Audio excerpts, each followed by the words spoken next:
I didn't make the wrong choice once. I made it over and over again, and called it consistency. That's the part that still hurts the most. People talk about wrong turns as if they're sudden. One bad decision. One impulsive moment. One night that changes everything. But my life didn't collapse like that. It solidified. I chose something that made sense. And then I kept choosing it until it became irreversible. At the beginning, it even felt right. Logical. Responsible. Like the kind of choice people congratulate you for. The kind that earns nods of approval and quiet respect. I remember thinking, this is what adults do. They choose stability. They choose certainty. They choose what works. What I didn't realize was that, what works is not the same as, what lives. The first few years passed easily. I adjusted. I adapted. I learned how to be good at the life I had chosen. I learned its rhythms, its expectations, its rewards. And because I wasn't miserable, I assumed I was fine. That assumption lasted longer than it should have. Somewhere along the way, I stopped checking in with myself. I stopped asking whether this life still fit. I treated discomfort as immaturity, doubt as weakness, longing as something to outgrow. I told myself that everyone feels this way sometimes. That dissatisfaction is normal. That wanting something else is irresponsible. So I stayed. I stayed even when my excitement faded. I stayed when curiosity turned into obligation. I stayed when my days stopped surprising me. There was a moment, quiet, forgettable, when I first sensed the damage. I was listening to someone talk about their plans, their dreams, the things they were afraid to try. I smiled, encouraged them, offered advice. And inside, something tightened. Not envy. Recognition. I recognized a voice I used to have. That realization passed, like everything else. I didn't confront it. I didn't examine it. I filed it away under "not important" and moved on. That's how the wrong life becomes yours, not through drama, but through neglect. Years later, I noticed that my memories were thinning. Days blended together. Weeks disappeared without leaving marks. I could recall events, but not feelings. Accomplishments felt distant the moment they were reached. I started living from the neck up, thinking, planning, managing, while the rest of me remained untouched. People trusted me. Relied on me. Saw me as grounded. Stable. Someone who had it figured out. If only they knew how often I felt like a visitor in my own life. The truth I avoided for the longest time was this: I hadn't chosen what I wanted. I had chosen what I was afraid to lose. And once fear becomes the foundation, every future decision is built on it. I noticed the signs, even then. The way I felt relieved when plans were canceled. The way silence felt safer than conversation. The way I avoided questions about the future, not because I didn't care, but because I cared too much and didn't know how to answer honestly. I told myself I was content. What I really was compliant. There is a quiet grief that comes from realizing you are good at a life you don't belong in. From knowing you could continue like this indefinitely, and that knowledge alone feels unbearable. The night I finally admitted it to myself, nothing extraordinary happened. I was alone. Sitting still.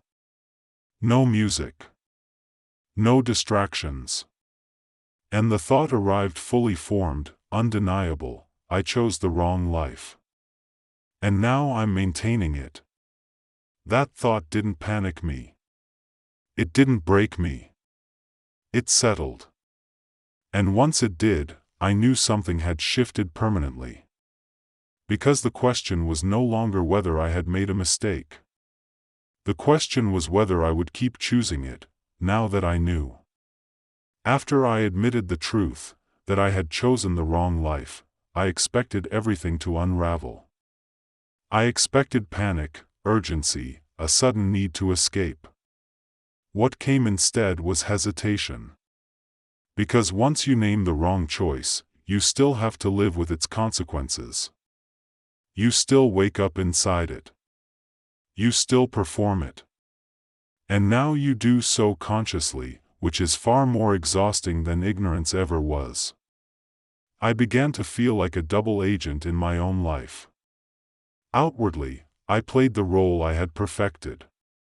Inwardly, I questioned every movement, every decision, every compromise that kept me where I was. Nothing felt neutral anymore.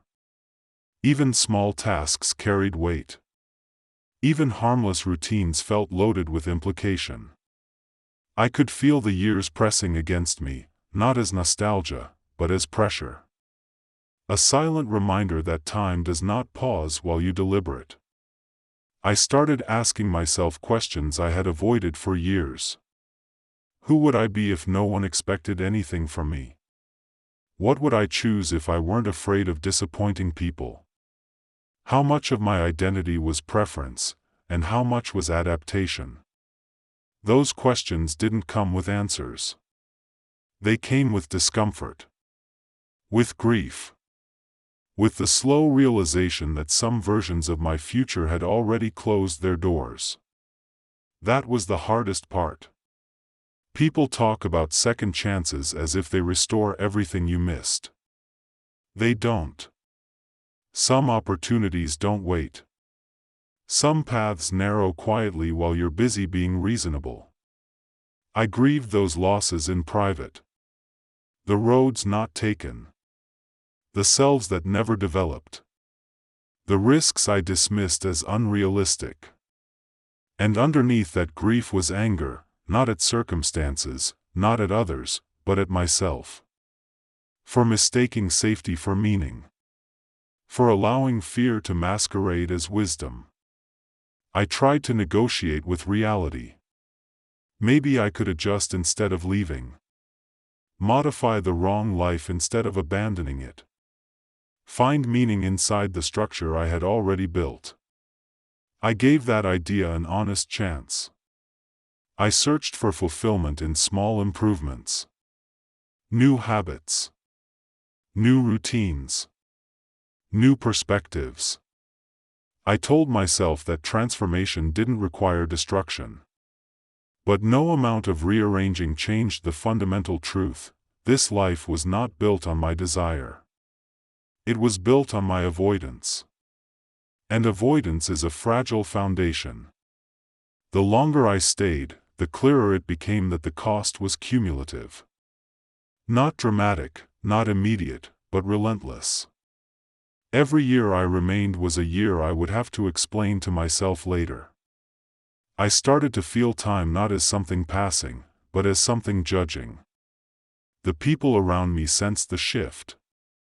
They noticed my distance, my hesitation, my refusal to plan far ahead. They asked questions I deflected. I couldn't tell them the truth without dismantling everything. And I wasn't ready. Leaving meant accepting that I had built a life I would not finish. That the version of me people trusted was temporary.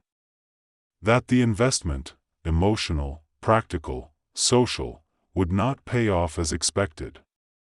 That felt like failure. We are taught to fear failure more than stagnation. To value continuity over correctness. To finish what we start, even when what we started was wrong. It took me a long time to understand that persistence is only virtuous when direction is true. Staying the course doesn't make sense if the destination is misaligned. The night I finally stopped negotiating, I felt an unexpected calm. Not relief, clarity. The clarity that comes when you stop arguing with yourself. I understood then that the wrong life doesn't fall apart on its own. It waits. Patiently. It grows stronger the longer you maintain it. Leaving would not undo the years I had spent here. It would not erase the losses. It would not make me younger or braver or less afraid. But staying would make those losses permanent. That realization didn't give me courage. It gave me permission. Permission to disappoint. Permission to disrupt. Permission to choose again. And once I allowed myself that permission, there was no going back. Leaving the wrong life did not feel heroic. It felt like admitting defeat and choosing truth anyway. There was no single moment when I walked out and everything changed.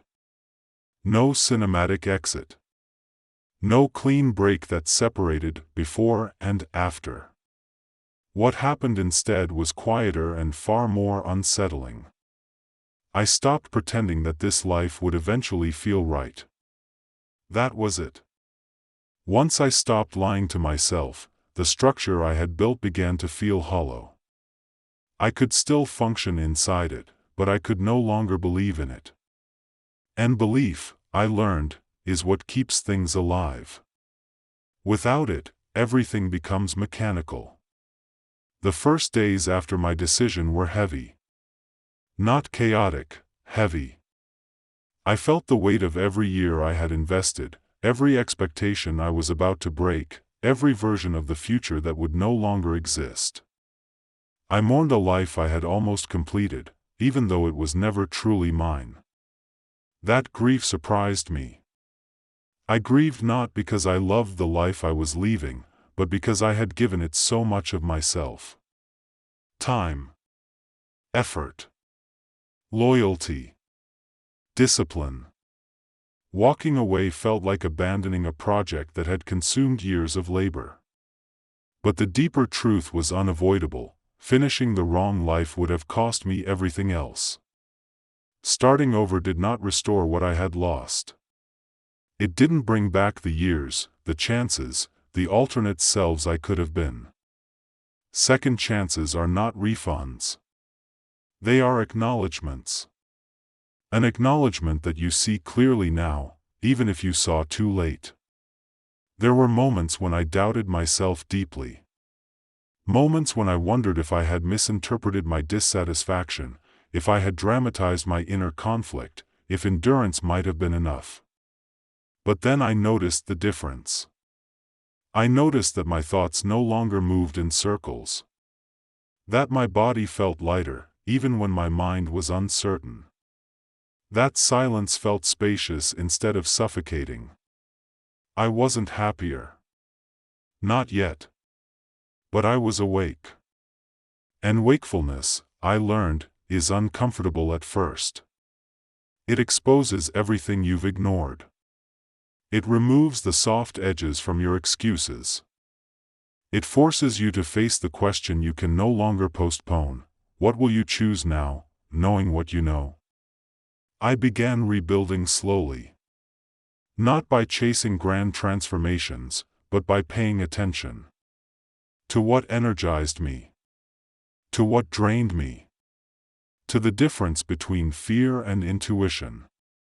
I stopped asking whether a choice looked reasonable and started asking whether it felt honest. Some days, that honesty cost me. It created awkward conversations. Disappointment. Distance. But it also gave me something I hadn't felt in years. Alignment. I realized that the greatest tragedy of my old life wasn't that it was wrong, it was that I knew it was wrong and stayed anyway. That awareness, ignored, had been eroding me quietly.